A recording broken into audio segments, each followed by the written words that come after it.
actual ancient Egyptian wall painting. Notice the men are painted reddish and the women yellowish.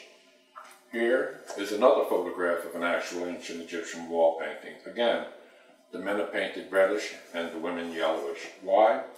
Well, if you read the book, The Cultural Atlas of Ancient Egypt, it says how early in ancient Egyptian history, it became an artistic convention to paint men darker than women to indicate that in general men had more exposure to the sun than women. Now, this is not, of course, the real-life color of the ancient Egyptians. The Egyptians in their art tended to use colors for people that one Egyptologist called crayon colors. Now look at the face. It's pretty much a straight line. All right? Now, over here, this is an actual ancient Egyptian wall painting of black prisoners. The country below Egypt in ancient times had been called Nubia, and then later, when there was a kingdom, the Egyptians referred to the people of Nubia as Kushites. Now look here. The men are not painted reddish or reddish brown. The women are not painted yellowish or yellowish white. Also, look, the face. The nose turns upward somewhat. It's short. We call it a snub nose. And in Egyptian sculpture of the blacks of Africa, you'll see that the nose is low bridged and the nostrils are wide. Also, the lower face stands up more outwardly from the upper face. We call this a pronounced prognatism. The lips are thick and averted, meaning they curl up a little and down a little. Also, the Nubians wear this type of wig or haircut with a single ostrich feather, so that often, even if all the paint is gone from a painting and the photograph is in black and white, I can tell the Egyptians from the ancient Nubians. Now over here, this is from a chest, a painted chest in the tomb of King Tutankhamun of the 18th dynasty. And it shows an Egyptian soldier fighting the blacks of Africa. And here he is painted reddish, and here they are painted black or very dark brown. Okay, now let's go over here. Here's a picture of the god Horus. Now, if you thought King Tutankhamun was black, I understand why you did, but he wasn't. He was Egyptian. Now, here's an alabaster head of Tutankhamun of the 18th dynasty. The eyebrows and the eyes are painted. He even has his lips painted red, and the uraeus on his headdress is painted. Now, here, the reason Tutankhamun is painted black in there are two statues in the tomb of Tutankhamun called guardian statues. The reason the king is painted black is because on his kilt it says that he is Osiris. Now, black is the color of rebirth, eternity, the underworld, and fertility to the ancient Egyptians. Rebirth because every year the black soil deposited by the Nile, and then when the Nile floodwaters recede, the black soil is so fertile it makes possible the regrowing or rebirth of crops each year. Eternity, again, we're going to spend our life in the afterworld, so black gets associated with eternity. The underworld, you put a seed in the black soil that's deposited by the Nile, black gets associated with the underworld, and in some Egyptian texts they think of the underworld as down deep, or in the west where the sun goes down and it's dark, so black gets associated with the afterlife, the underworld. Fertility, the black soil deposited by the Nile every year was so rich that you really didn't even have to add fertilizer to it. So black gets associated with fertility. Now, Osiris was originally an earth god, so sometimes he's painted black to indicate fertility and that he was an earth god, and sometimes he's painted green, the color of vegetation, to again show he's an earth god. Now over here is some type of vessel, and it shows Tutankhamun on this side completely fair, but on this side his face is black but his arms are fair. Egyptologists think that what this is indicating is that he's in the process of being reborn as Osiris or becoming Osiris. Now, Here's Tutankhamun and his queen Ankhesenamun. Here's another, I'll go over here. Here's Tutankhamun, and he's killing the blacks of Africa. This is from a painted chest in his tomb. And he's painted tan complected. He has black servants and attendants behind him. And here are the blacks of Africa that he's killing. Now, whether he actually ever fought in any battles, I don't know. The Egyptians love to have wall paintings and of their pharaohs fighting battles. Okay, now over here, this is from the tomb of King Tutankhamun, and there's 4 images of King Tut, as he's popularly called. Here, he has his arms folded across his chest like Osiris, who is often shown as a mummy. Here's King Tut here. Here's Nut, the sky goddess Nut. Here's King Tut again here. And here he is again painted reddish, and he's embracing the god Osiris painted green. Now over here is King Tut painted red, and his queen Ankhesenamun is both painted reddish. Now why isn't she painted yellowish or yellowish white like traditionally in Egyptian paintings? By the time of the 18th dynasty, women were sometimes painted red, perhaps to indicate their high status like men or equality to a man. All right, now the last one over here, this is an enlarged detail of a chest from King Tut's tomb, and he's hunting in the marshes. He's getting ready to fire an arrow with his bow. Look at him, and here's his queen Ankhesenamun. So no, King Tut wasn't black, he was an Egyptian. Here's a reproduction of an ancient Egyptian painting that Egyptologists have called the 4 branches of mankind, according to the ancient Egyptians. Over here are the Egyptians, over here are Western Asians, and Western Asians can be anybody from the Palestine or Canaan area, what was also called the Canaan area. It can even be as far up as Turkey.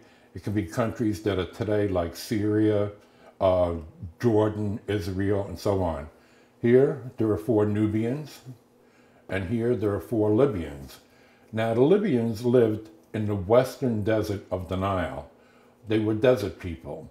Where they came from, we don't know because they didn't have writing literacy.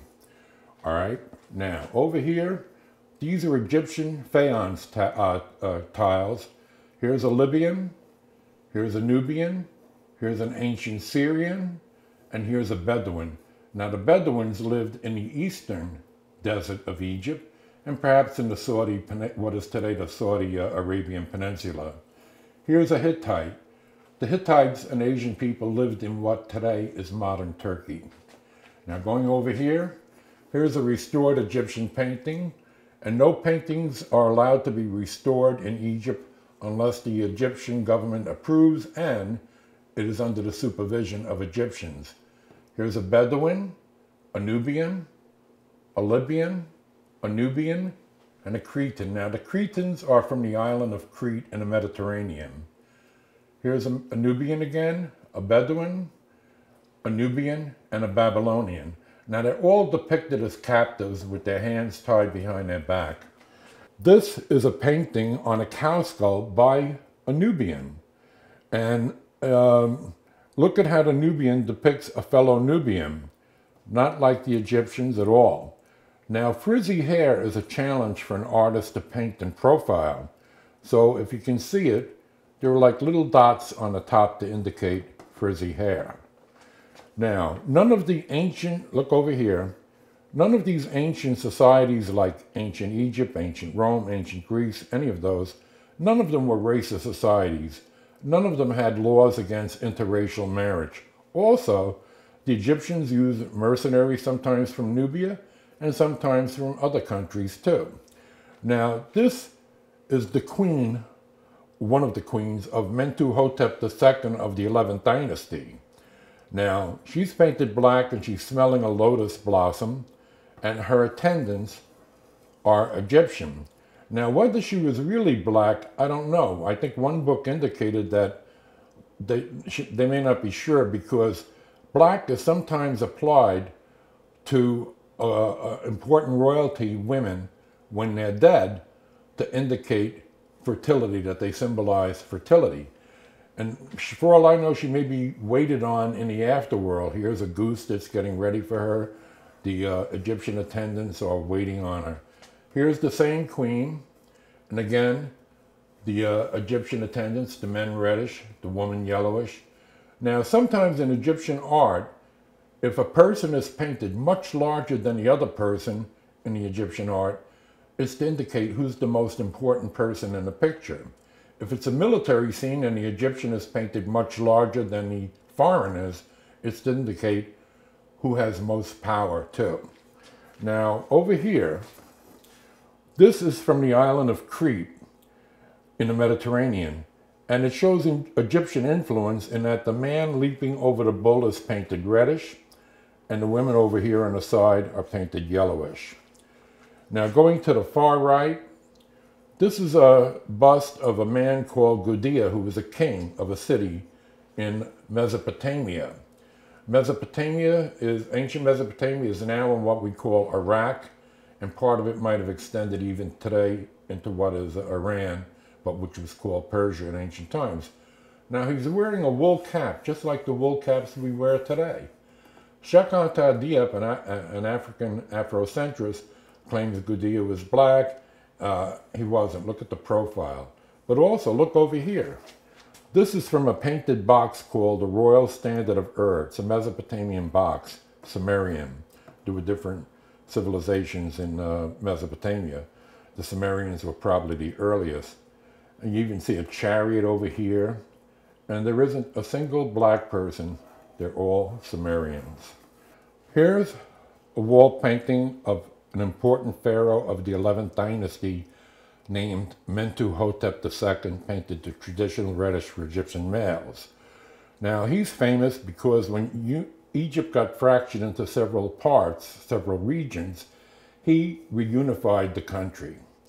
Now, here he is again, painted reddish, but this is from a much later dynasty, and the owner of the wall painting apparently liked and admired Mentuhotep II so much that he had a wall painting commissioned of Mentuhotep, painted second, red, and wearing the fall ceremonial beard that pharaohs sometimes wore. Here's Mentuhotep II again, painted reddish. Here he is again, painted reddish. Here he is again, painted reddish.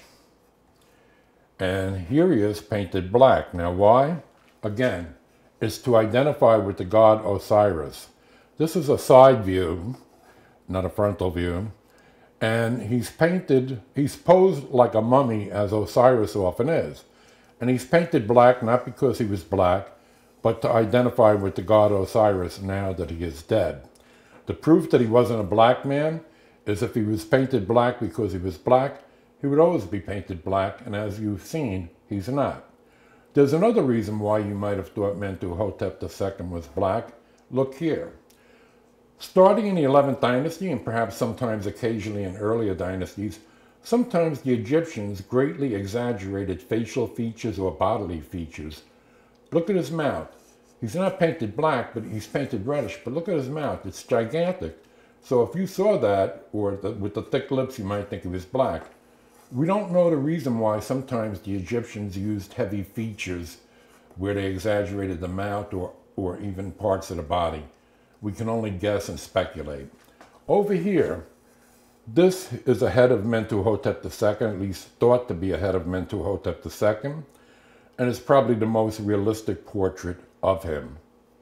All right, here's a head of the king of the 18th dynasty called Amenhotep III. Sorry, my nephew played with some of these magic markers. His lips are not particularly thick, his nose is straight. Now over here, this is the same king, Mentuhotep II, with thick lips. Now the reason some people thought maybe the ancient Egyptians were black, was he started a difference in style. He started varying the style. And some of the portraits of him, he has exaggerated thick lips. So people would look and go, gee, he looks black. But he's not painted black. All right, but we have other images of him without the stereotypical thick lips. Here's Amenhotep III, And look at the eyes. They're kind of almond-shaped. We call this an orientalizing influence. But the proof that he was not black is here's Mentuhotep, painted in the traditional Egyptian way, reddish, and he's embracing a goddess. Now, over here, here's Amenhotep III, sitting in a throne or chair, and behind him is his mother, painted the traditional yellowish for Egyptian women. Now, in addition to facial features being changed with Amenhotep III, he did another thing. Here he's shown slouching in a chair. And you can see again, he's not black, he's Egyptian. But in Egyptian art, royalty, important officials, middle-class people, there's two things to Egyptian art you should know. One is highly stylized, meaning the ideal for the men is broad shoulders and narrow waist. For the women, they're thin, they're young, with small, firm bosoms. Now, also, they're posed formally. The important people, royalty, they're posed formal. If they're sitting rigidly and looking straight ahead. And if they're standing, again, they're posed formally and they're looking straight ahead. This style of looking straight ahead, we call the law of frontality. The ideal, as I said, was the men are young, broad shoulders, narrow waist. The women are young, thin, small, firm bosoms. Now, it's the 18th dynasty, because of experimentation with differences in style, that sometimes people thought maybe they were black. Now, here's Queen Tiye, but I'm going to get back to her in a second. All right, here is a wall relief of Queen Tiye. She was not of royal blood, but she married Amenhotep III. He had other wives too, as well as many concubines. But looking at her, you can see she's not a black woman. But look over here. Here's a famous bust of Queen Tiye. It's a very small one.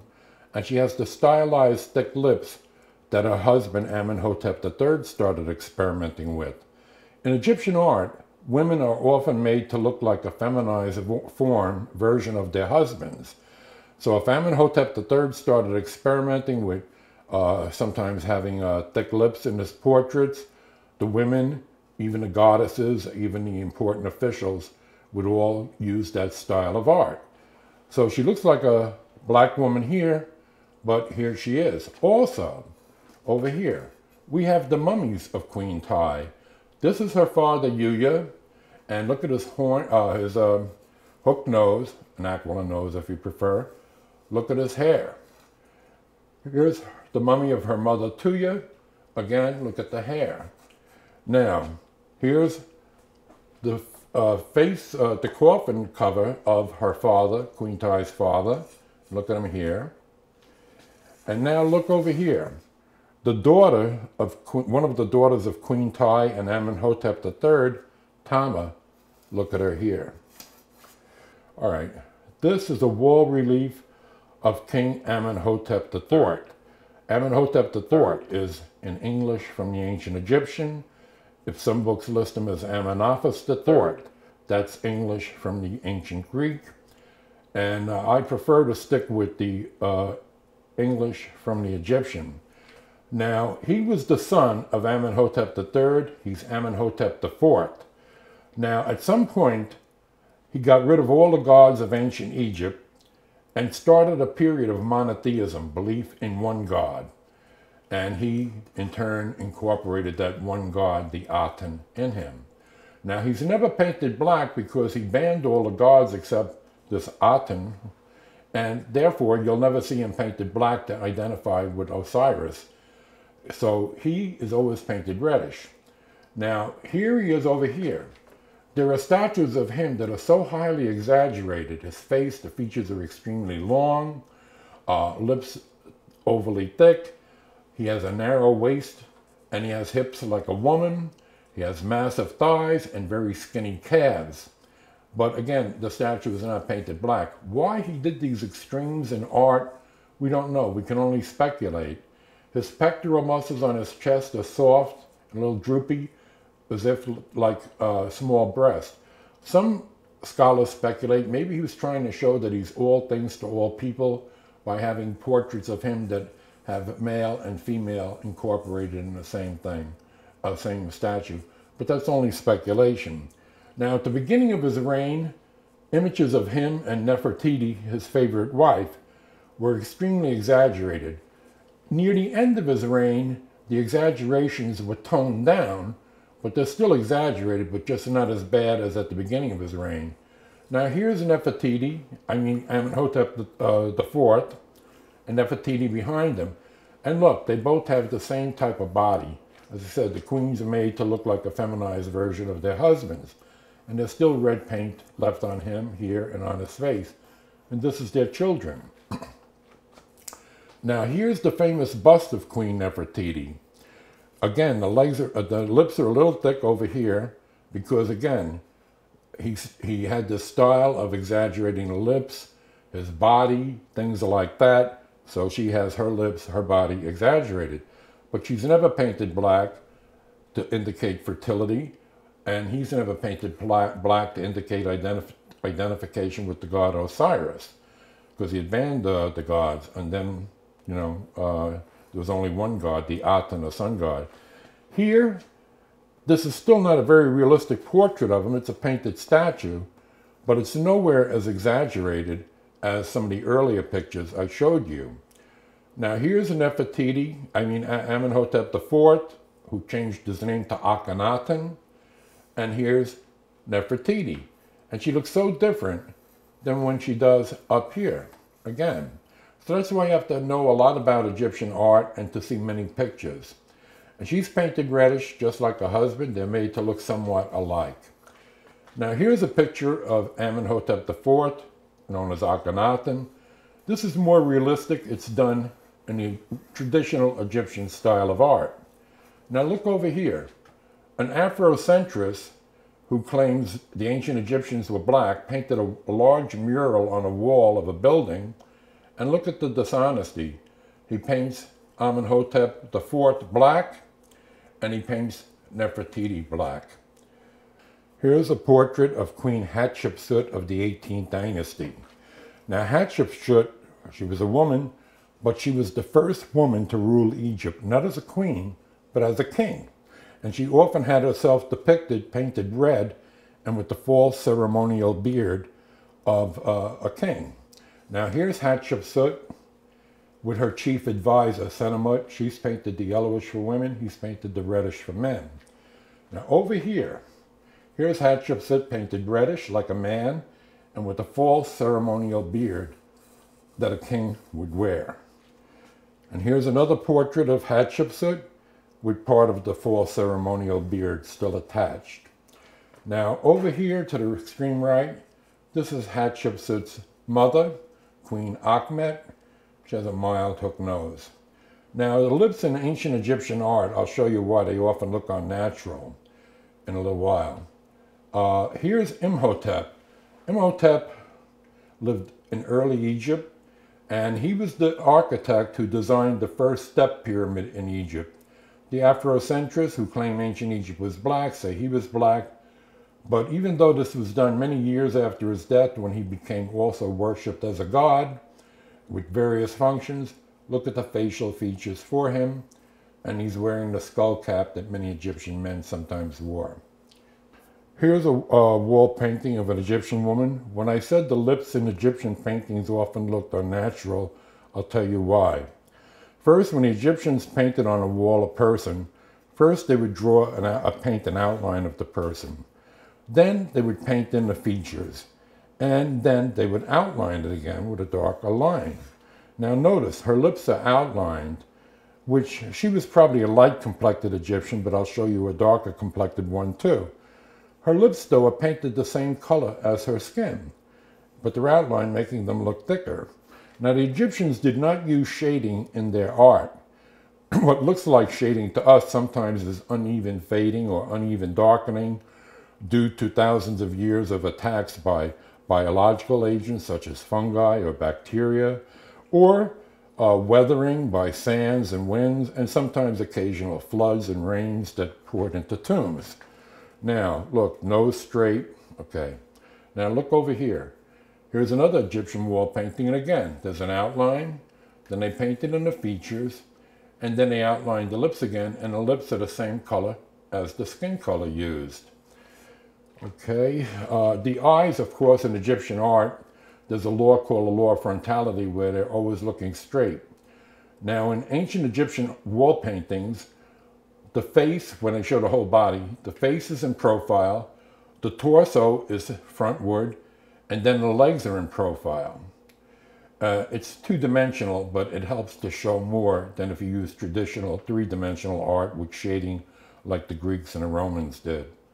Here's a wall painting, again, from ancient Egypt. Now, you have what is called the African American baseline essays that started in Portland, Oregon. These essays, in their original form, claimed that ancient Egypt was black, that they flew around in motorized gliders, and that they could levitate heavy stones using telekinesis, the power of mind over matter. Now, over the years, these essays have been modified, but they've spread around to many cities, many universities. But I'm sorry to say it, but it's not true. Just like a book by a white author, Black Athena, is also a hoax easily exposed. But here, they're not levitating this giant statue that weighs many tons. It's on a wooden sled with very thick ropes being pulled by men. Now, this man here pouring liquid on the roadbed to act as a lubricant to make it easier to pull the sled. This man here is clapping his hands so that they have a rhythm as they're pulling. These men up here with short sticks, if they see you are not pulling your weight or really working as hard as you should, they might give you a whack to encourage you to work harder. Now, we've actually found some of these ancient wooden sleds and giant ropes. So no, Egyptians were not levitating stones into air. This is from a tomb in ancient Egypt, but it was built during the Roman era. Some quacks, white quacks, claimed that the ancient Egyptians had electricity and that this is a giant light bulb and this is the filament. No, but look over here. It's a giant stylized lotus petal. It's a plant. Look at the stem right here. Sometimes I've seen drawings of this painting, of this wall relief, altered to make it look more like a giant light bulb. This is a Djed column holding it up. Whatever the original symbol of the Djed column, it later became associated to symbolize the backbone of Osiris, which I'll show you in a second. Okay, over here, here's a Djed column with arms coming out of it. And here's that serpent god, Harsamthus. Look at the color of the skin. He's holding the ankhs, which are symbols of life. And the Djed column is Osiris, symbolizes his backbone.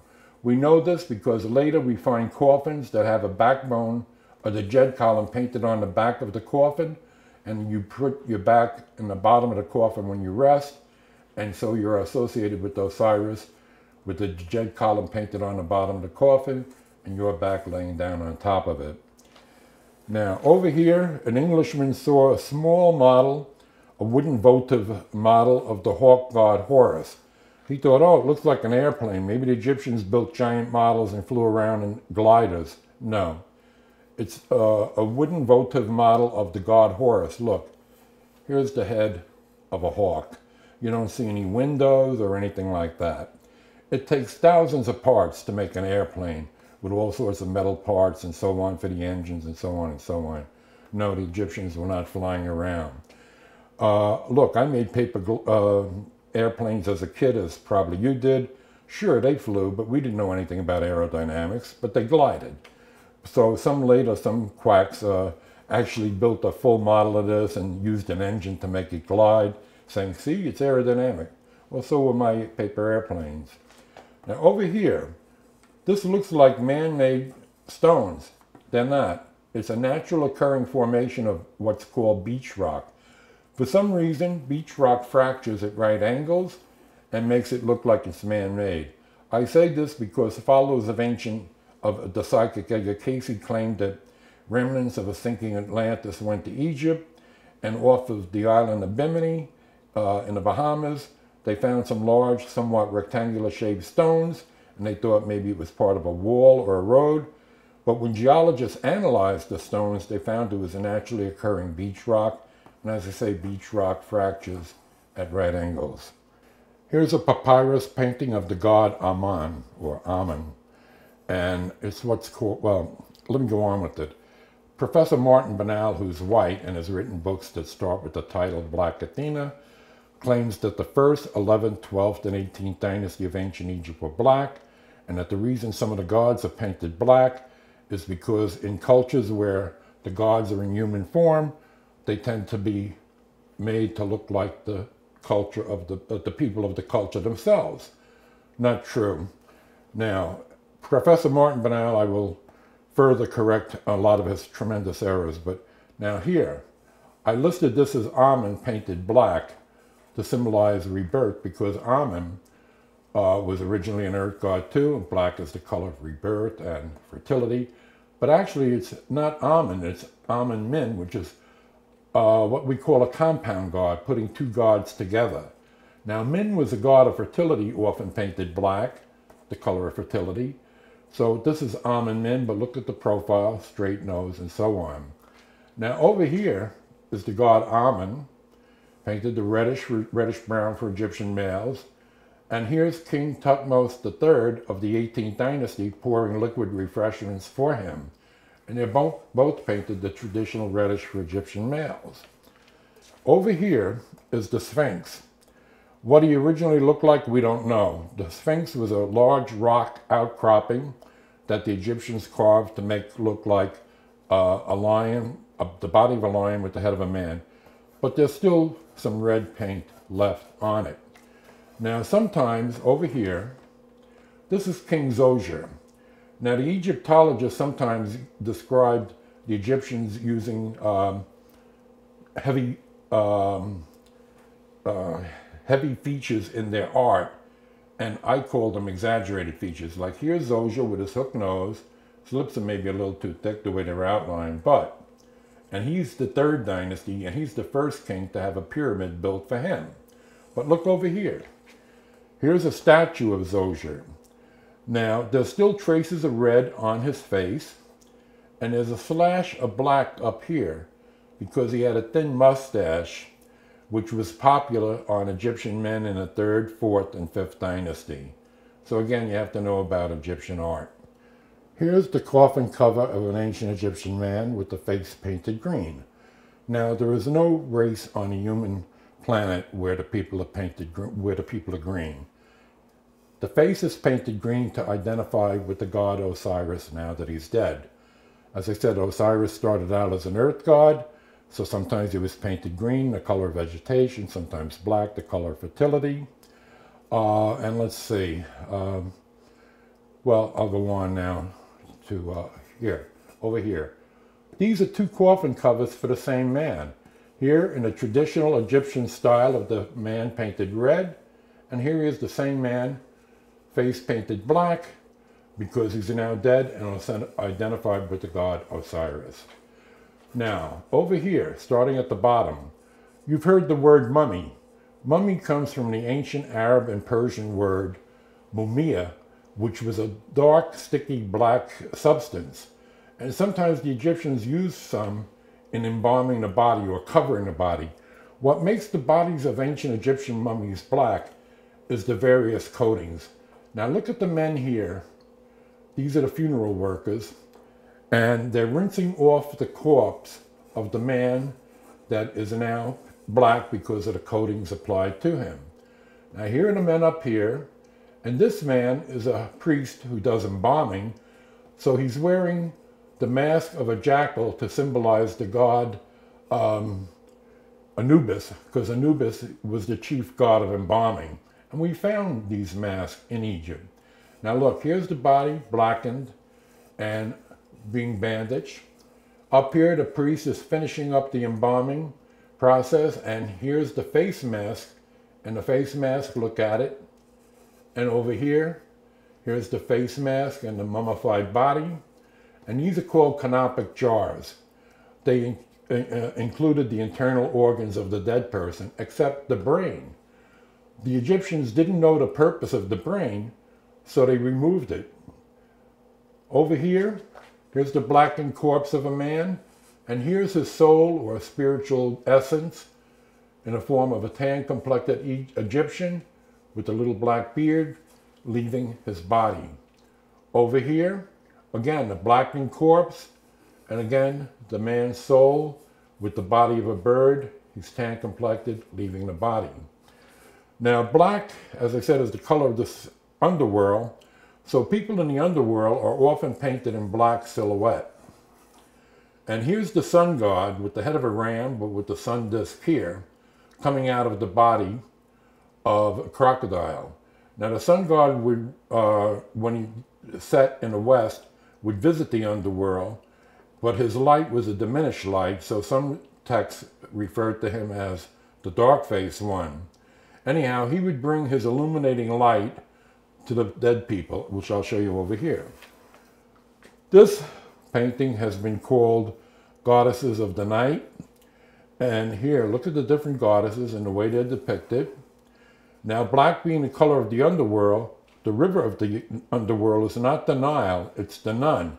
And here it is black, but to show it's water, they paint black wiggly lines on, to make you know that it's water.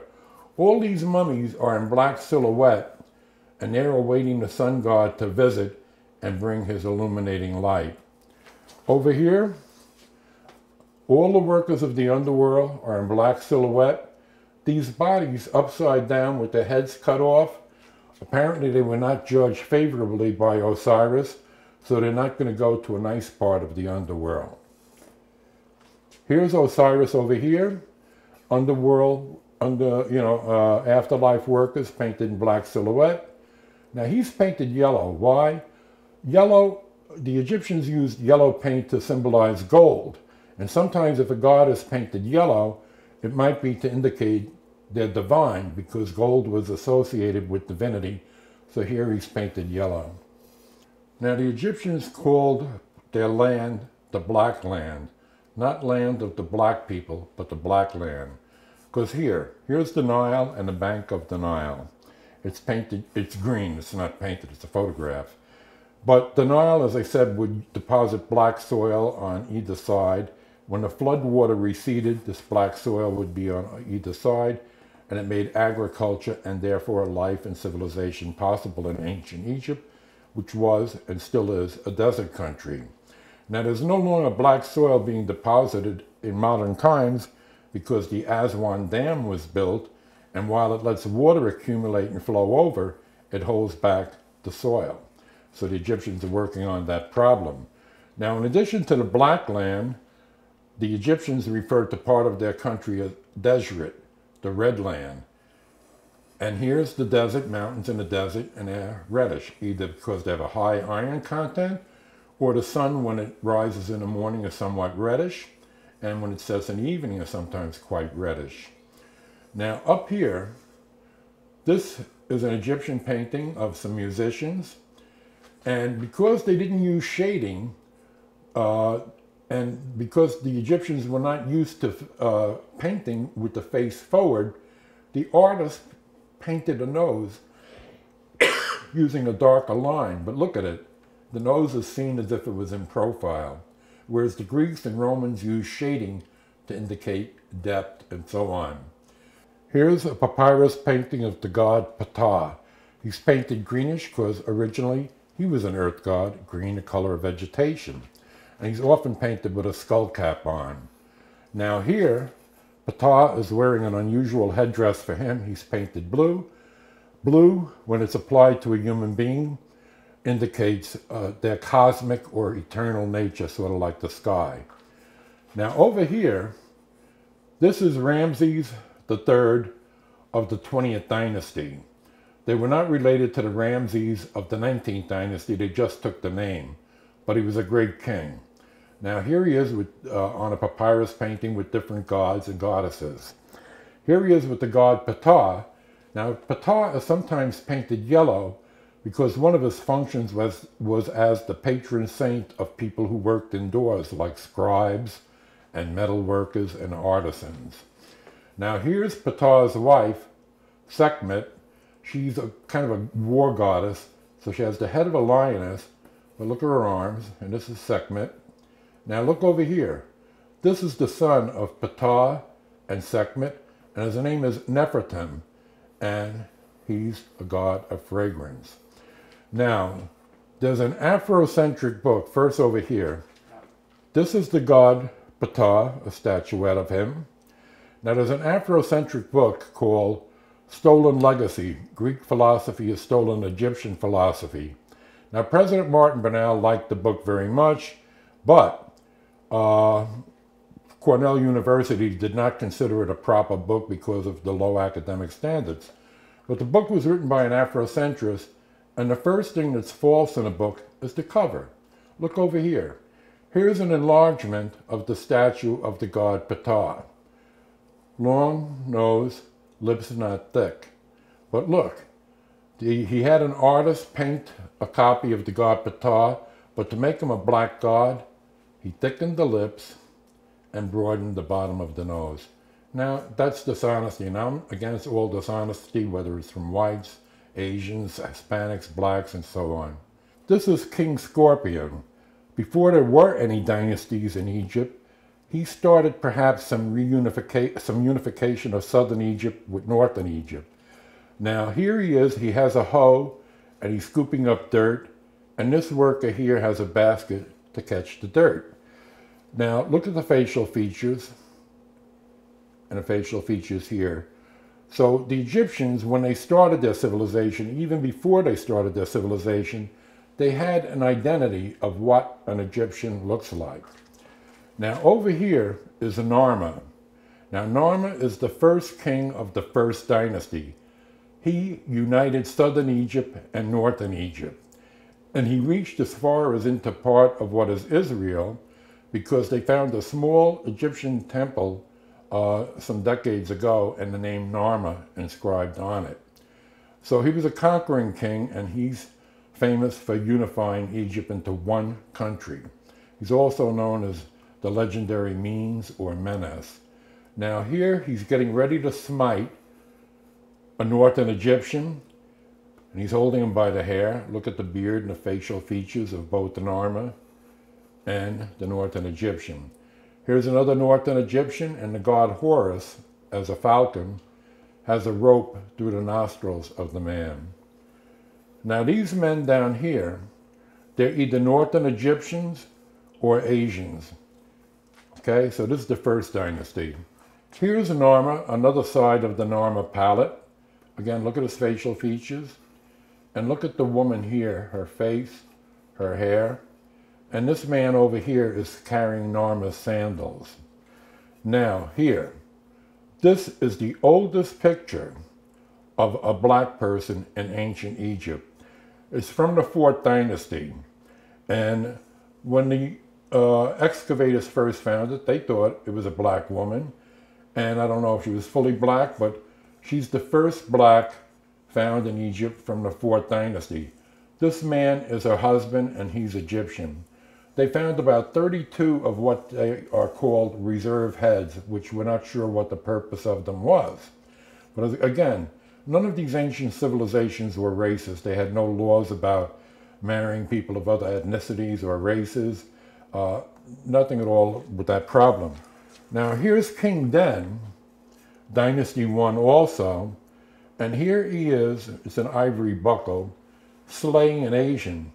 Now there was influence on ancient Egypt in very early days from Mesopotamia, but sometimes ancient Egypt had influence on countries near it. Anyhow, he's slaying the ancient Asian.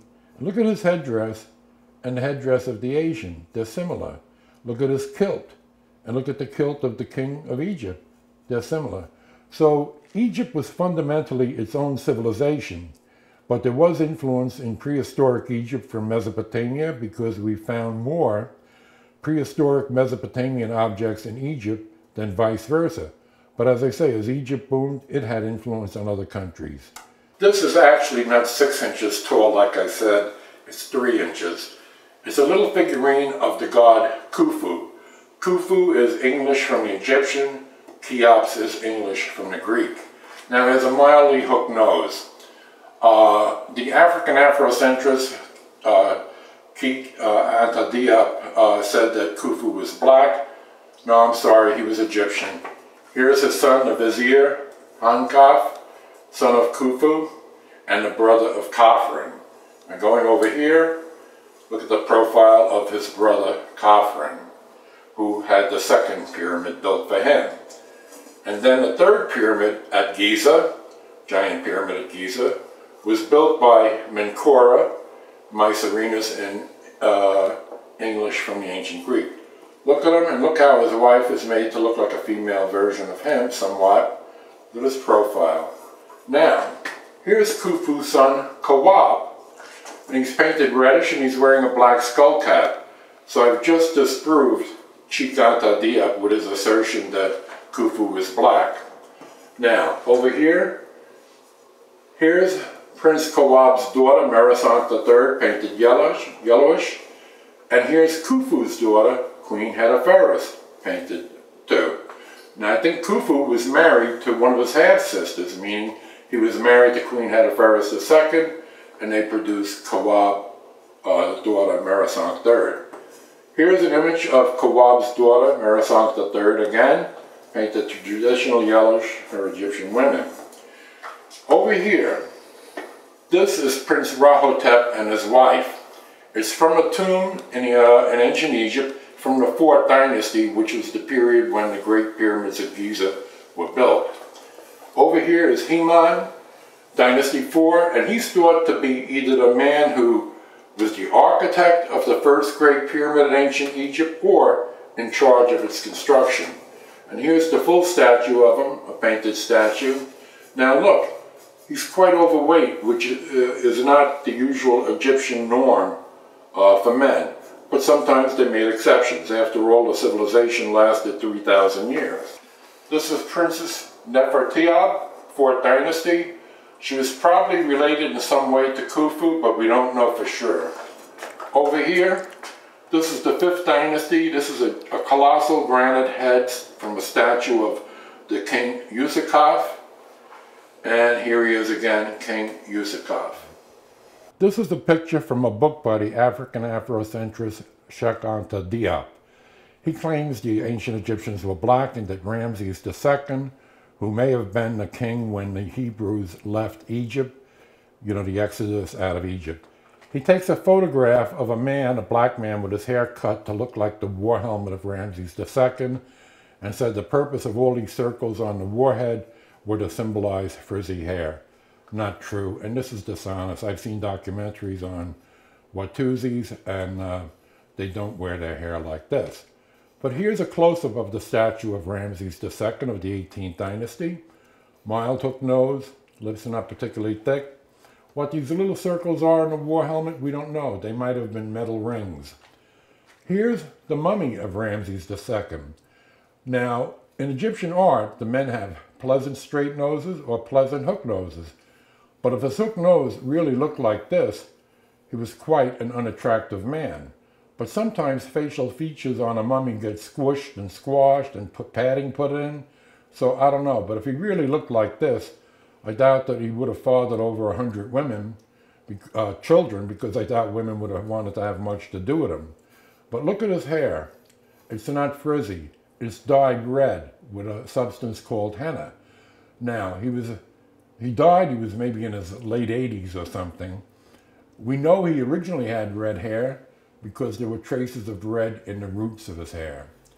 Here's Ramses II, painted the traditional reddish for Egyptian males, mild hook nose.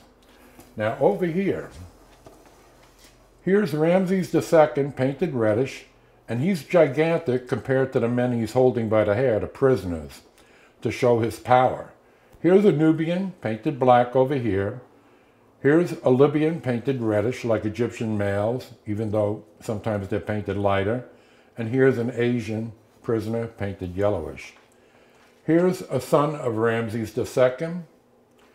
And this is Ramses II's favorite queen, Queen Nefertari. And again, mild hook nose. She has blush makeup to give her cheeks a rosy appearance. She has lipstick. Now, again, it proves the ancient Egyptians weren't black. neither was Ramses II. She was the favorite queen of Ramses II. If you saw the movie The Ten Commandments, the one with Charlton Heston as Moses, she's the one that maybe was in love with Moses and so on. Anyhow, here is the daughter, one of the daughters of Ramses II. The Ramses family of the 19th dynasty was light complected because they were from northern Egypt.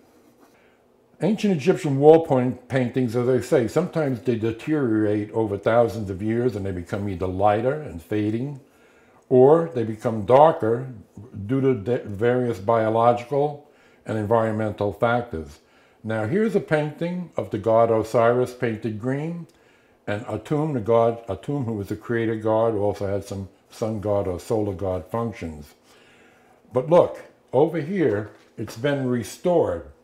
And as you can see, the Egyptians actually used quite bright colors.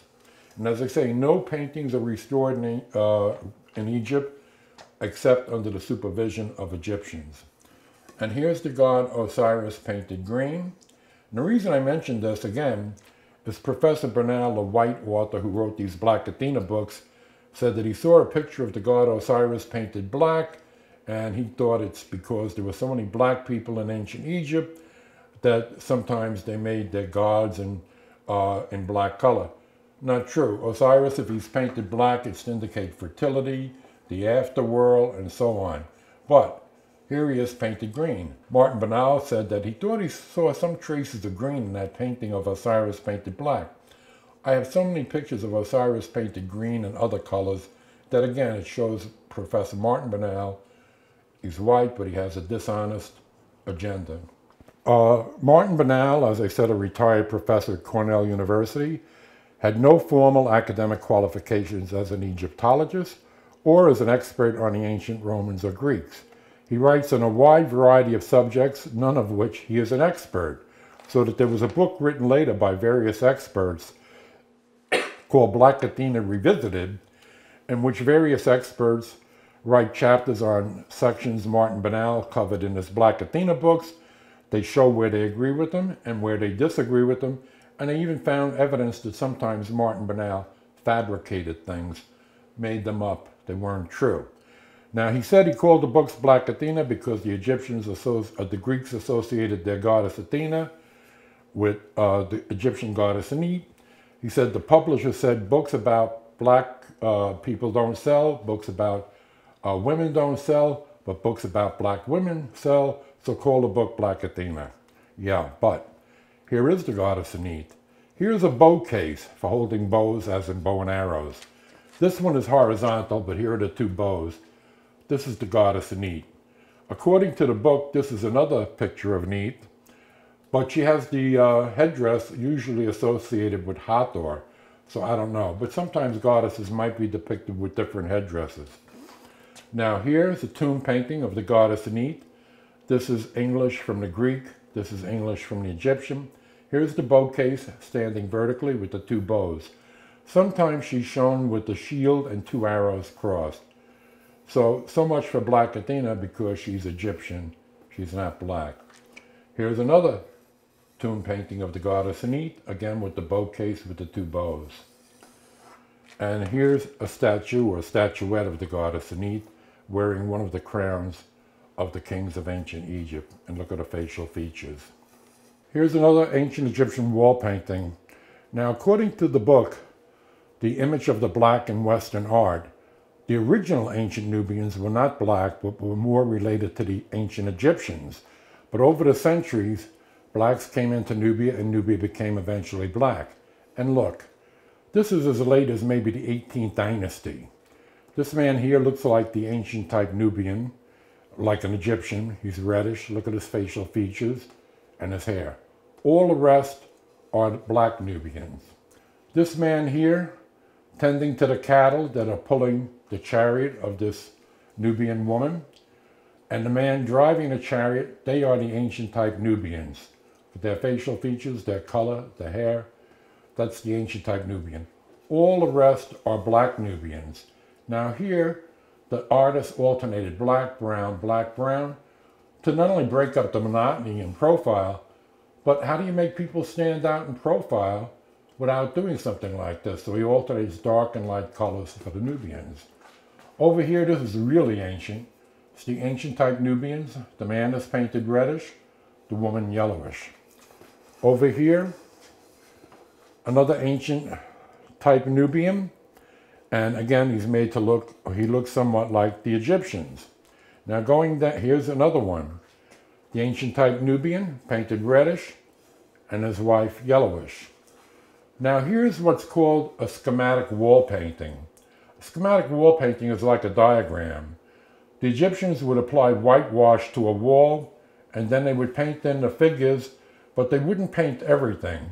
So here, the faces are not painted with a skin color, and these are all Egyptians. It's of the vizier, passer, his wife, and relatives, and look at them.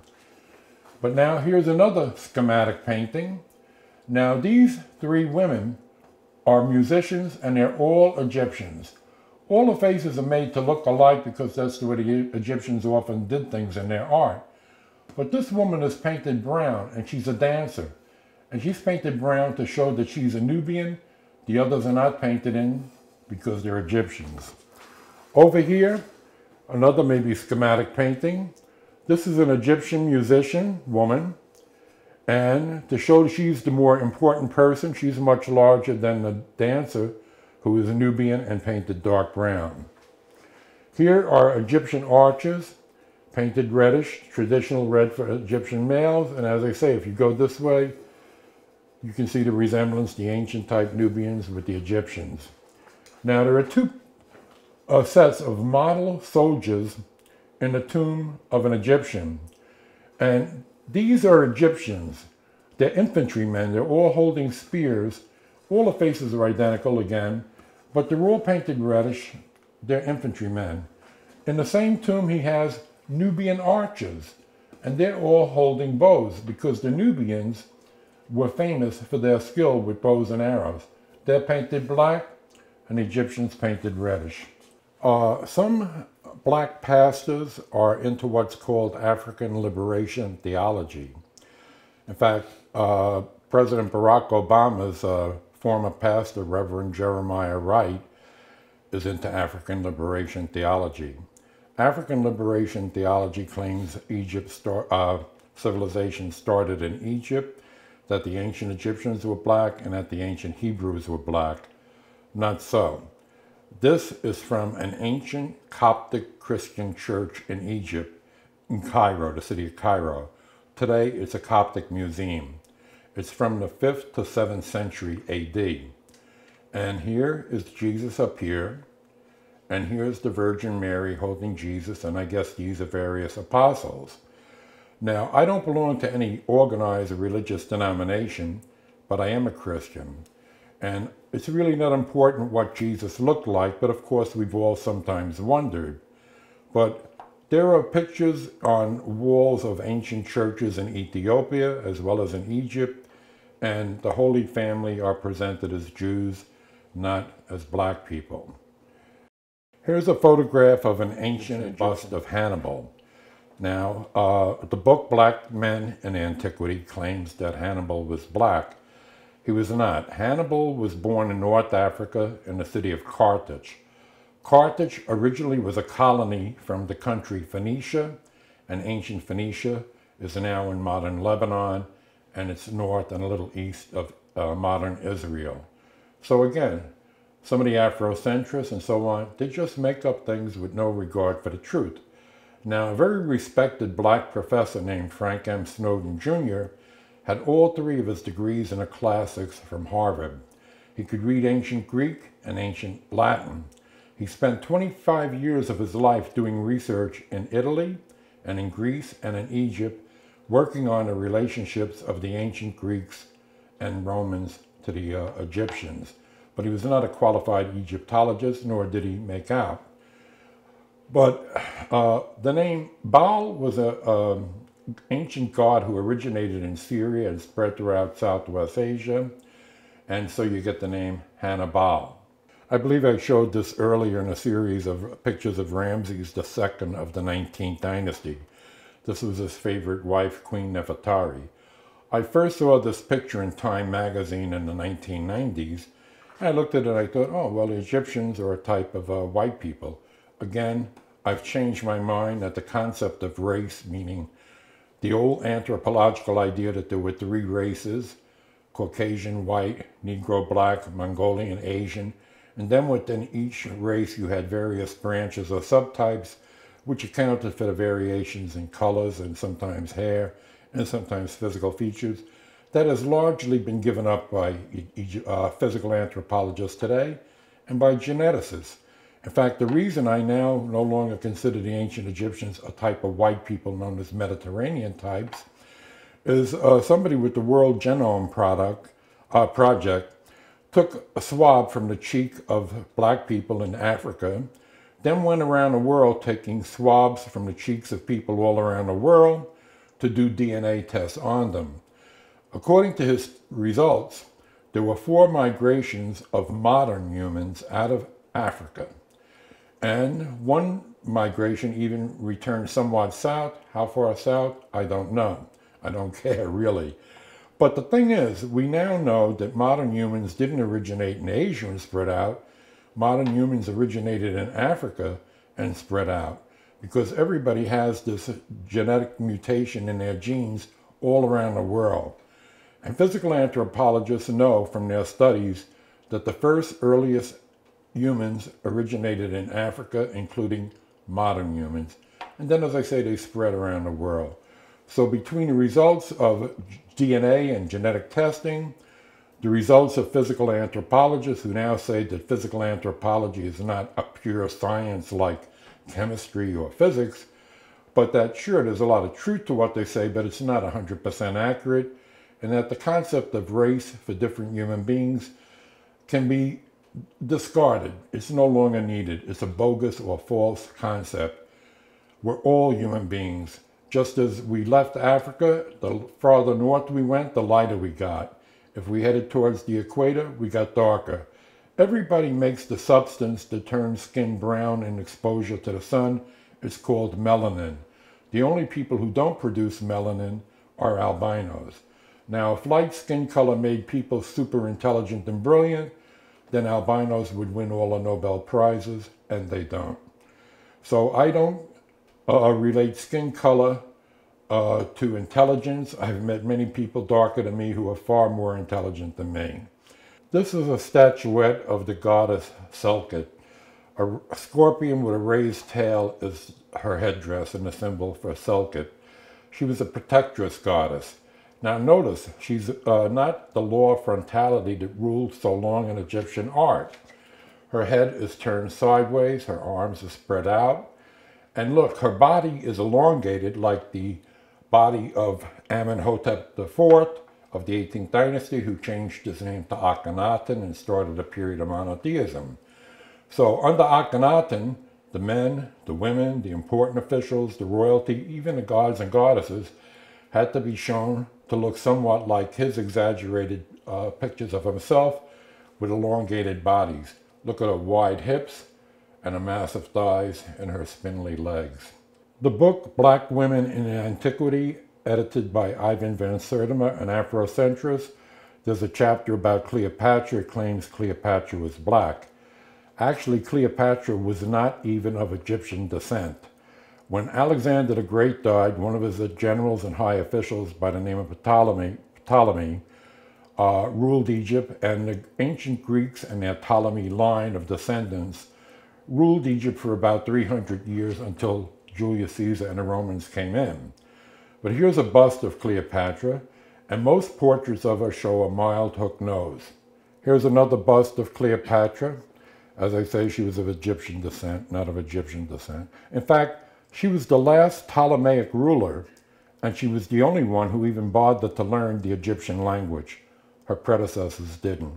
Now here's an ancient Egyptian wall relief of Cleopatra. So there's no dispute about whether this is Cleopatra or not. Look, she has the mild hook nose, and this is done in the Egyptian style of art, and here she's shown wearing the headdress of a goddess. So there's no dispute about this being Cleopatra. The hieroglyphs and so on identify her as Cleopatra. There are many ancient coins with depictions of Cleopatra, and here she is with the mild hook nose. Again, no dispute about Cleopatra being of Greek descent. My last picture of Cleopatra, it's a black stone statue of Cleopatra. Originally it was covered with gold leaf because gold is associated with divinity and the royalty of ancient Egypt was associated with divinity. Now, the book Black Women in Antiquity shows a picture of an overweight black woman by a modern black artist named Earl Sweeney, and they come up with all sorts of things to claim that Cleopatra was black. But if you get any respectable book by an expert on Cleopatra, she was not. Here's a bunch of pictures of modern Egyptians. Now, according to the Egyptologist Frank Yerko, now deceased, the northern Egyptians are lighter in color. If you go a few hundred miles to the middle of Egypt, they tend to get darker. You go a few hundred miles to the bottom of the southern boundary of Egypt, the people are still darker. Then you go a few hundred miles into the desert, into today the Sudan, which in ancient times was Nubia or Kush, according to the Egyptians. The people are still darker, but with different facial features. So when the Egyptians say we are not white, we are not black, we are Egyptians, they know what they're talking about. And here's a series of pictures of modern Egyptians.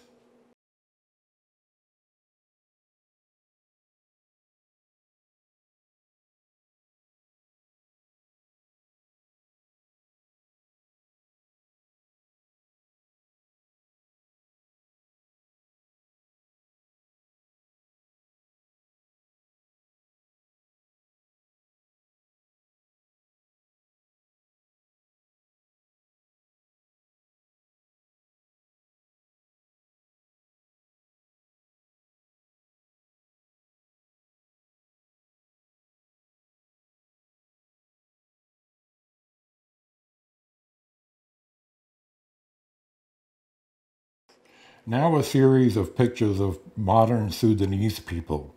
As I say, the country of Sudan in ancient times was Nubia. And notice they differ from the Egyptians in various ways.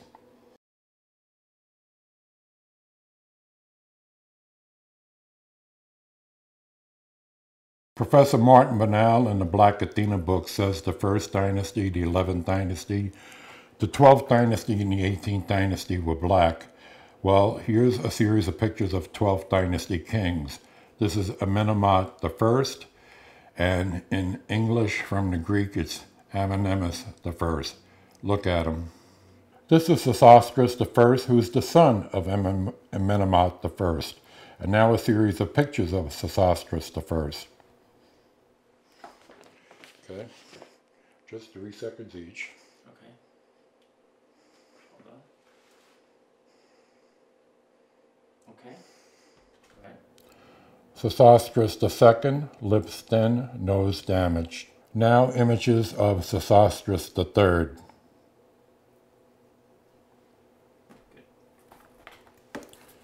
Here's a double image of Amenemhat III, known as Amenemhat III in English from the Greek.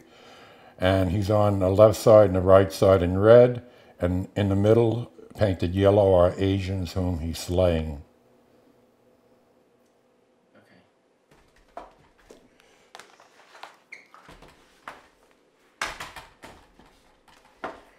Final picture of Amenemhat III, painted reddish, and the man below him on his knees is an Asian, painted yellowish, and Amenemhat III is getting ready to slay him. Here are images of the gods of ancient Egypt. This is Selkut with a scorpion with a raised tail as her headdress. Here's Ramses III of the 20th dynasty on the right.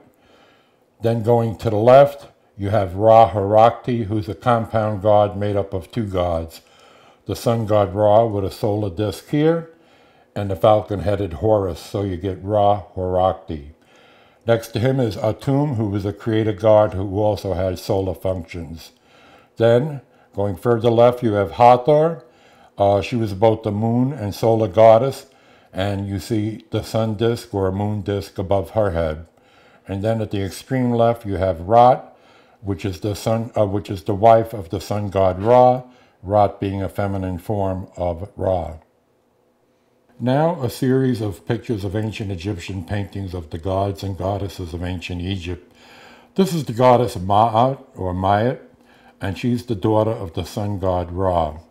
Here's another picture of Ma'at. Now Ma'at was the goddess of truth, justice, and the personification of the divine order. Here's another daughter, Hathor, of the sun god Ra. This is Shu, a god of the air, holding up the sun, and he was the son of the sun god Ra, and the father of the god Geb, and the earth goddess and the sky goddess Nut. Another picture of Shu holding up a solar boat with various souls on top of it. Here's a painting of the sky goddess Nut and her brother, the earth god. Now here she is arching her body to sky. And here's her brother, the earth god Geb, reclining. So see, she's arching her body to sky over the earth, symbolized by the earth god Geb. Now, Nut and the earth god Geb were the parents of the gods Osiris, Isis, Nephthys, and Set, and I'll show you pictures of them. Again, the sky goddess Nut arching her body to sky over the earth god at the bottom, Geb, who's painted green because he was an earth god. Green is the color of vegetation. Here's the sky goddess Nut with stars adorning her body. Again, her arching her body over her brother, the earth god Geb, painted green, the color of vegetation. Here's the sky goddess Nut getting ready to swallow the sun, which travels through her body to sky, and then is reborn out of her body in the morning, and then the sun god takes the souls of the dead in a solar boat across the heavens. The man on the left has been judged favorably by Osiris, who was the man who judged your soul when you died. He's raising two ostriches up high to show he's been judged favorably. The man adjusting the balance scale with the head of a jackal is painted green because Anubis was at times an earth god, and at times he was the chief god of the underworld, but was supplanted later by Osiris. But Anubis became the god of embalming and was still important. And here he's shown adjusting the balance scale, weighing a feather of life or truth on the left, and on the right is his heart, and he's sitting on the scale and it's being adjusted by Anubis. On the extreme right, with the man with the head of a bird called an ibis is writing down the verdict for Osiris, and that's Thoth. Here's the god Amun-Ra. Two solar gods were combined, the sun god Amun and the solar god Ra, and so you have Amun-Ra. On the right, the solar god Amun-Ra. This painting is badly weathered, but again, it shows him painted reddish, the traditional color for Egyptian males. Here's the god Anubis. His body is painted red like with Egyptian males. He has a black jackal head. He was the god of embalming. Here's Anubis and Thoth. They're both painted reddish, their bodies like for Egyptian males. Here's the god Osiris on the right, sitting on a throne. Anubis adjusting the balance scale, and various goddesses. Here's the god Osiris on the right, seated, and behind him are his sisters Isis and Nephthys. Now Isis, her symbol on the headdress is a throne or chair, and Nephthys, it's a basket. Now they were the sisters of Osiris, and if Osiris was a black god to reflect the heavy black population of ancient Egypt, like Professor Martin Banal said in the Black Athena books, how come Isis and Nephthys are never shown black? It doesn't make sense. On the left of the two goddesses, there's a woman who's being judged by Osiris. Now, a series of pictures of the god Osiris, the chief god of the underworld, who at a certain point in Egyptian history, when you died, you associated yourself with Osiris. Osiris, painted green, with his sisters Isis and Nephthys behind him.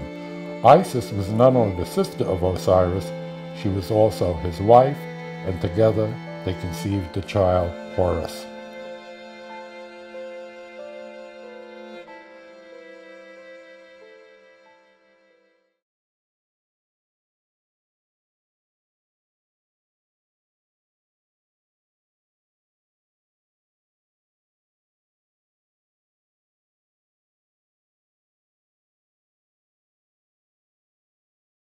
Here's the god Osiris in the center, symbolized as a Djed column, and on the left is his sister Isis, who was also his wife, and on the right, his sister Nephthys.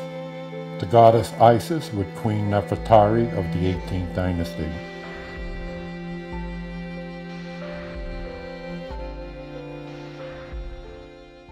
Various gods and goddesses of the underworld, and if you notice, not one is depicted as a black person. Here's the Nile god painted blue to indicate water, and the man Ani on the right. Here is the royalty of the 18th dynasty, which Morton Bernal said was black, and they weren't.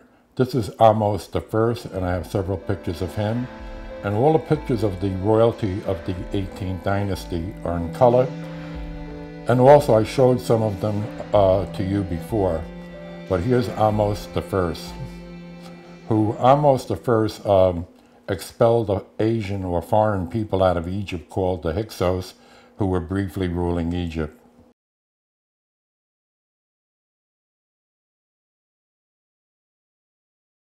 Here's Amenhotep I, or Amenophis I in English from the Greek, 18th dynasty. More pictures of Amenhotep I. Here's Thutmose I, or in English from the Greek, Thutmosis I. Here's Hatshepsut again, the woman who ruled as a king, sometimes shown with the false ceremonial beard of a king, sometimes painted reddish like Egyptian males. Next.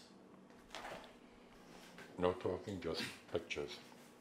This is Thutmose III, or Thutmose III in English from the Greek, painted the traditional reddish for Egyptian males. He ascended the throne after the death of Hatshepsut. He waited quite a few years, but then he had many images of Hatshepsut destroyed or defaced because he resented her taking so long to preventing him from ascending the throne. Now I have a series of pictures of him. He was often called the Napoleon of ancient Egypt because of his military conquest.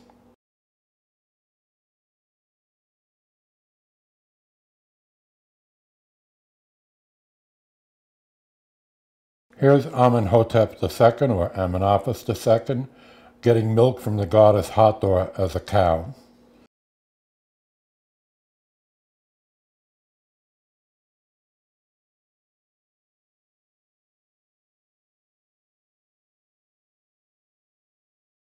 Here's Thutmose IV, or Thutmosis IV. Here's Amenhotep III, or Amenophis III. I had showed you earlier, he was the one that started experimenting with the face of himself in portraits, like having thick lips, or having almond-shaped eyes, being slouched in a chair. Here's a traditional type of Egyptian art showing Amenhotep III, which I showed you before, embracing a goddess. Here's Amenhotep III worshiping the deified image of himself. This is one of the daughters of Amenhotep IV, the pharaoh who started monotheism for a while and had his name changed to Akhenaten. Now, when we say he greatly exaggerated the features on himself, royalty, gods, goddesses, this is an example. This is one of his daughters. Her lips were not that thick.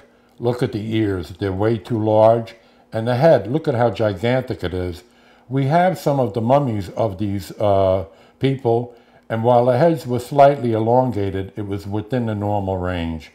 So no, unlike the ancient alien people who say maybe the Egyptians got DNA from aliens and look at her, no, it's just an exaggeration of features, sometimes extreme, later toned down more in Amenhotep IV's reign. Here's a series of Amenhotep IV, or Akhenaten, whom I've shown you before.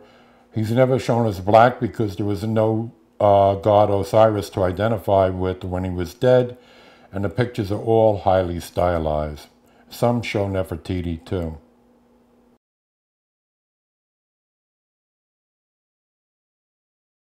Here's Amenhotep IV, Akhenaten, and look at Nefertiti, smaller and below him, and they both look alike. Again, Egyptian art is not always very realistic at all. Highly stylized portrait of Amenhotep IV, Akhenaten, As I say, the art was greatly exaggerated in the early part of his reign.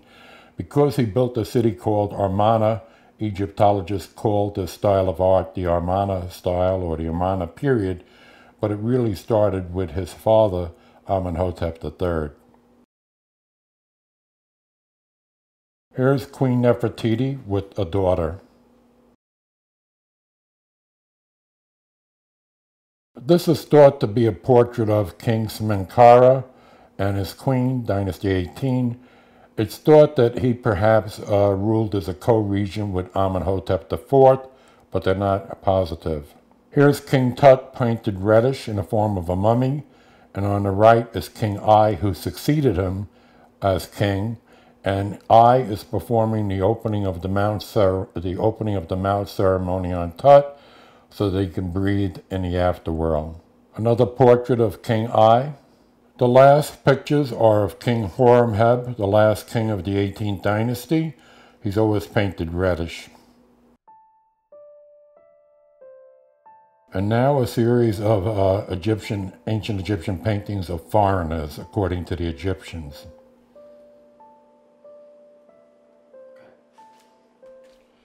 And no more talking.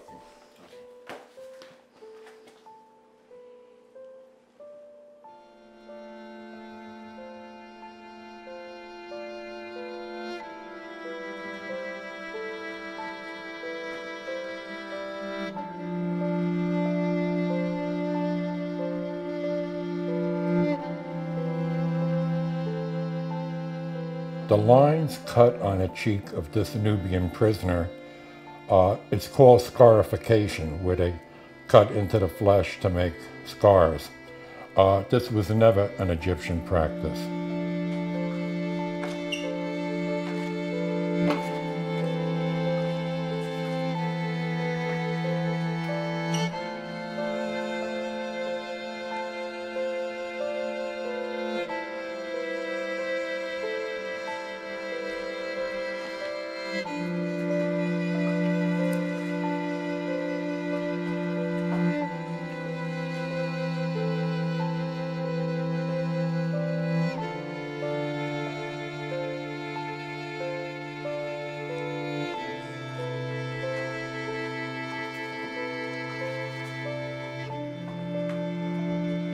Here's an Egyptian wall painting of Asians being slain by the Egyptians.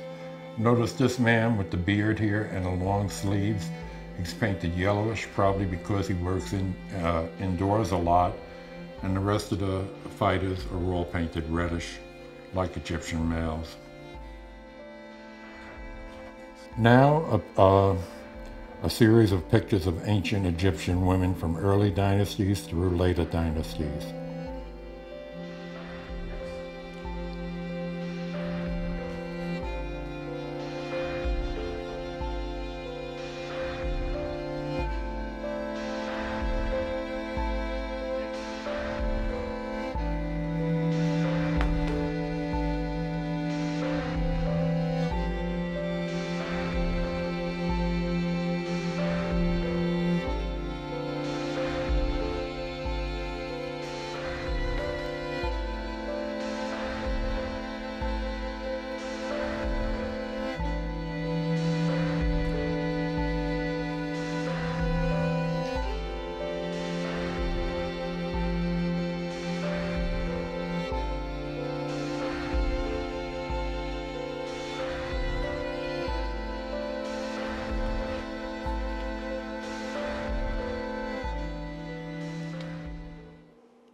And now the 20th dynasty of ancient Egypt.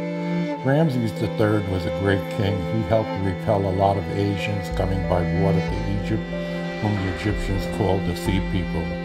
They were not related to the Ramses family of the 19th dynasty, they just took the name.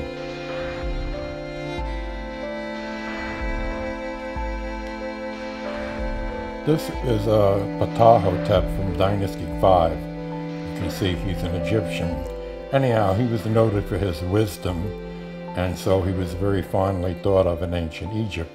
Now, there's a book called Afrocentricity by Malefi Keith Asante, and on the cover he shows a drawing of an Egyptian, but with the nose widened and the lips thickened, which he implies throughout the book that the ancient Egyptians were black, and encourages black students to study and be wise like Ptah-hotep. He has no pictures in his photograph, unlike me in this documentary, but this is Ptah-hotep, and I have one more photo of him.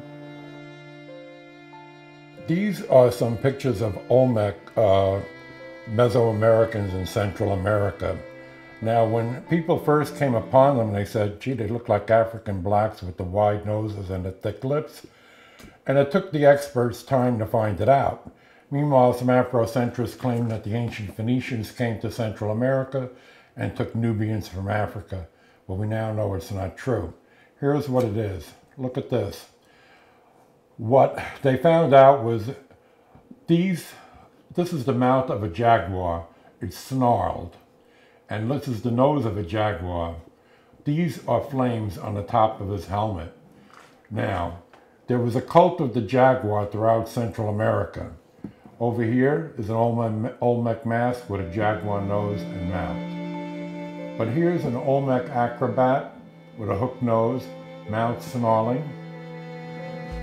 Then over here, look at this Olmec head. Look at the eyes, they're almond shaped. We know Native Americans came to America from Asia. And you know how some Asians, like Chinese, Koreans, Japanese, have an upper eyelid that makes their eyes look almond-shaped. It's called the epicanthal fold, which is why you sometimes see on Native Americans this epicanthal fold. Here's another Olmec with his mouth snarling. Now, over here, here's an Olmec with a beard and a mustache. Somehow a myth grew up that Native Americans don't ever have beards. Actually, some do. Sometimes they're wispy, but some of them do have beards. Now, over here, the African Afrocentrist, from the West Indies, Ivan van Sertima, calls this a Semitic nose. I visited with Mayans in Mexico. If they have hooked noses, they're mild. The Mayans were fond of a very exaggerated, highly stylized hooked nose, and sometimes they had elongated heads, because starting when they were infants, they used wooden boards to elongate and flatten the head. Over here, I don't know if you can see it, but this is a stylized Olmec head with a jaguar mouth, and they're actually fangs. So we figured out why the flat nose and why the big lips, they're snarling lips, and a jaguar nose. Over here, this is a wheel toy from ancient Mexico. Now, if the old world had had frequent visits with the new world, how come we don't see metal weapons? They had a Copper Age in the old world, they had a Bronze Age, and they had an Iron Age. The Native Americans never had a Copper Age, a Bronze Age, or an Iron Age. This is a toy. The Native Americans never developed a wheel for purpose use like carts, wheelbarrows, and so on. It may be that they lacked a proper beast of burden, such as cattle or horses. Anyhow, this is a jaguar and it's a toy. This is a picture from a Long Island, New York newspaper called Newsday, dated Thursday, December 5th, 1996. This man is an Egyptian, Boutros Boutros Ghali, who later becomes a UN Secretary General. There's another reason why I thought the Egyptians were a type of white people, but as I said, I've now given up on the idea that race is a valid scientific concept, and I told you why. As we get away from the sun equator, we get lighter. Towards the equator, we get darker. Physical features like nose shape, nose width may have survival value. Skin color may have survival value. I like to think that we're just one human race, and that's it. I have a lot more pictures, but I want to fit the documentary on one DVD, so I'm not going to show all of them. But I've shown hundreds of pictures, and it proves what the Egyptians say, what the Egyptian government said. The ancient Egyptians were not black, they're not white, they're Egyptians. Egypt is in the northeast corner of Africa, but they prefer to think of themselves as Egyptians rather than North Africans, because there were colonies in North Africa by the Romans, the Greeks, and the Phoenicians, such as Carthage, and also some North Africans came from nearby Southwest Asia. And as I said, Northern Egyptians tend to be lighter skinned, tan, olive, and they get darker. And then when you get into Nubia, the people still get darker. I proved that the original ancient Nubians weren't black, but were more related to the Egyptians, and then it became heavily black. Now here's some logic. If I made a documentary on ancient Egypt, and it was really a black country, but I used photographic and academic tricks to make it a white country, you could reasonably assume I was dishonest and a racist. So why doesn't the same logic apply that if ancient Egypt was an Egyptian civilization and not black, then if the Afrocentrists who were black and who claim ancient Egypt was black and used photographic and academic tricks in their book to make it a black civilization, then they're guilty of dishonesty and racism. Now, a respected black professor named Frank M. Snowden Jr. had all three of his degrees from Harvard. He said the purpose of all this false scholarship was to raise black pride, but he said, black people need the truth. I say all people need the truth about every subject, whether it's history or some other academic field. I have no feelings of superiority towards other people. Most of my friends are non-white. All right, here are two books by the respected African-American academic Dr. Frank M. Snowden Jr., Blacks in Antiquity and Before Color Prejudice. Now, Professor Snowden in these books has many quotes that show that the ancient Greeks and the ancient Romans distinguished between the Egyptians and the blacks of Africa. When the Greeks used their ancient word for black in regard to human beings, they often meant it in the, if you have the whole context, in terms of dark, darker, darkest. When the Romans used the ancient Latin word for black in regard to human beings, again, they too, in context, it might be what they're saying is dark, darker, darkest, because both the ancient Greeks and the Romans sometimes used these words for black to discuss their own countrymen who had a lot of exposure to the sun. Now, as far as Herodotus, the Greek historian, the founder of history, so-called, saying the ancient Egyptians were black, he didn't. He was talking about a region in Russia and the eastern shore of the Black Sea, and he said the people there called Colchians, and the city was called Colchis. He said the Colchians were dark and curly-haired, and just like the Egyptians. But again, he meant dark when he used the word black for dark, just to mean dark and curly-haired. Now, the Colchians said they had memories of the ancient Egyptians, but he said the ancient Egyptians didn't have as much memories of the Colchians, and here's the reason why. Ancient Egypt was not a modest country in terms of its kings and conquerors. If they conquered a country, they wrote it in stone on the walls. There's no mention of the ancient Egyptians ever going up to the Black Sea region of Russia as far as the East Coast, and no mention at all. If they had been up there with Colchis, they would have mentioned it. Also, there's no mention of the ancient Egyptians conquering Crete or invading Greece and conquering Greece like Martin Bernal, a white professor, claims. Again, the Egyptians were not modest about their conquest. If they had conquered Crete or Greece, they would have mentioned it in their writings, and they don't. Martin Bernal, in the second Black Athena book, said that some scholars wondered about reasons for his scholarship. And he said, well, my father was a well-known communist. He said, I describe myself as a loose Marxist. There may be a little true to the criticism because I have feelings for the underdog.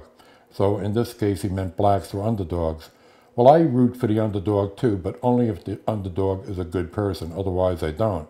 Still, when it comes to history, we should try to be as objective as we can and keep our feelings and emotions out of it, even if it makes for somewhat dry reading. Otherwise, it can just inflame people if you write in a very emotional way. As I said, the Black Athena books by Professor Martin Banal show no photographs. He talks about so many topics like ancient Egypt, Greece, none of which he is a qualified expert on. So a bunch of experts got together and wrote Black Athena Revisited, edited by Mary Lefkowitz, a professor of classics at Wellesley University, and Guy McLean Rogers, who used to be at Wellesley University too. Now, there are various experts in different fields that Martin Banal covers. They show where they agree with them and where they disagree with them. And as far as I'm concerned, they've proved that Professor Martin Banal is not only wrong tremendously on many things, that the ancient Egyptians weren't heavily black, that the first 11th, 12th, and 18th dynasty weren't black, this making up that Osiris was black because of the heavy black population. Nonsense, I've exposed all that. And I showed the first 11th, 12th, and 18th dynasties. And I explained the color symbolism of black, green, and other colors. Now, it's worthwhile reading by various experts because Professor Martin Banal is a radical, and there are other multicultural radicals that have no desire for truth. They just want to slam Western civilization as much as they can. But they show their hypocrisy. When Professor Martin Banal retired from Cornell University, where did he retire to? Ithaca in upstate New York. Professor Obama's former pastor, Reverend Wright, whom he had for 20 years before he ended his relationship with them, and who was into African liberation theology, and who was on videotape, which I've seen on TV, saying many racist things. When he retired, his congregation built a mansion, 10,000 square feet, in a very affluent neighborhood, right adjacent to a golf course, in a neighborhood that's 98% white. So talk about hypocrisy. He's into black liberation theology, and he liberates himself to an affluent white neighborhood. I know, of course, slavery is a very sensitive topic with African American students in America, but here's something you should know. When we were colonies in America and then the United States in America, while slavery was going on in the colonies and the states, it was also going on in many parts of the world. And how many people know that the end of the slave trade, African slave trade, started in England and spread to other countries in Europe?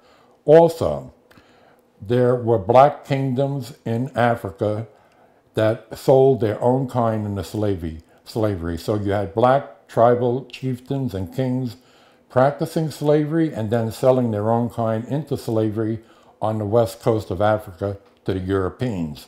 So they both practiced slavery and sold slaves.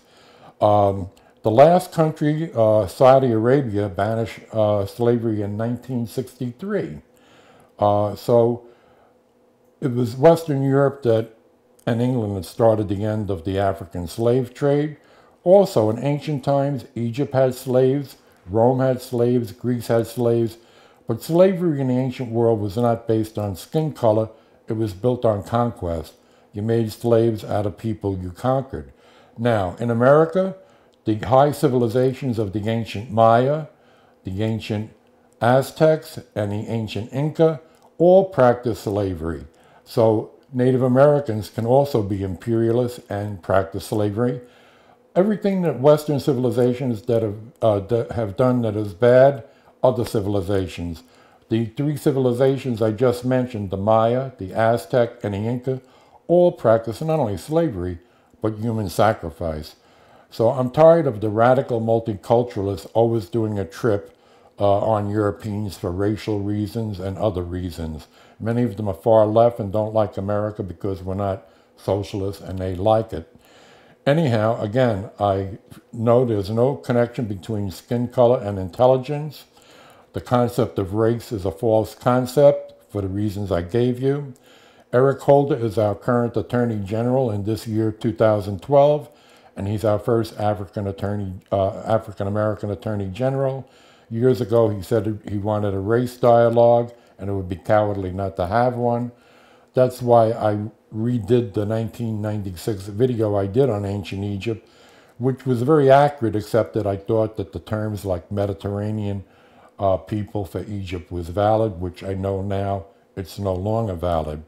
As I said, the Egyptians like to be referred to as Egyptians, not as North Africans, and they deny that they were black or white, and I think I've proven their case. Also, in the 1990s, the Egyptian government sponsored an exhibition of Ramses II, who was the reputed pharaoh of the Hebrew exodus out of Egypt, and there were a bunch of black protesters claiming that they wanted people to acknowledge that ancient Egypt was black because they were tired of people making money off their culture. And he said Ramses II was not black. He said the ancient Egyptians were not black. He said that ancient Egypt, while it was in Africa, their civilization is purely and wholly 100% Egyptian and has nothing to do with other civilizations and countries in Africa. However, ancient Nubia below Egypt, the 25th dynasty, Nubians conquered Egypt, ruled briefly for 60 years, and then they imported many Egyptian artists, architects, even used Egyptian hieroglyphic writing until they developed their own system of writing. So Nubia did a lot of cultural borrowing, as all countries do. But that's not the same as stealing, because the country you borrowed these ideas from, they still have those ideas. The ancient Greeks and Romans called the country below ancient Egypt Ethiopia, which in Greek meant land of the burnt faces. Now, that's Nubia, what they called Ethiopia. But the modern country of Ethiopia is not the same. It's further to the south and to the east, so don't confuse the two. Now, I know I've covered so much material it might be confusing, so if you want to watch the video over a couple of times, it's okay. And now a series of pictures of ancient Egyptian men. And finally, any minor mistakes that I made earlier were a result of my speaking spontaneously rather than from a written script.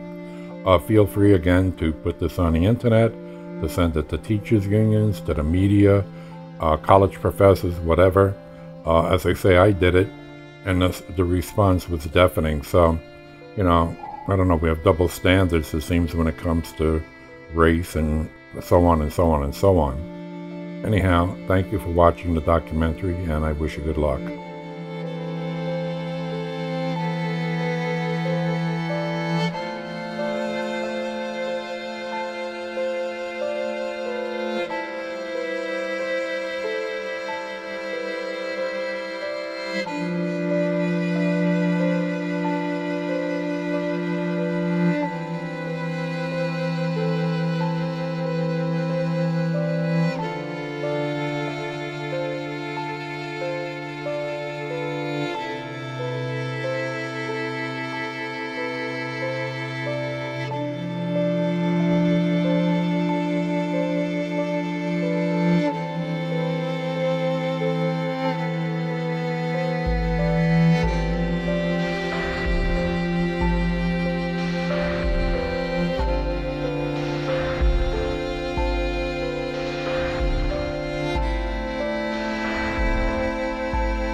If you care to correspond with me, my name is Anthony Esposito with an E. My address is 31-72 41st Street, Astoria, New York, 11103. And again, thank you very much for watching the documentary.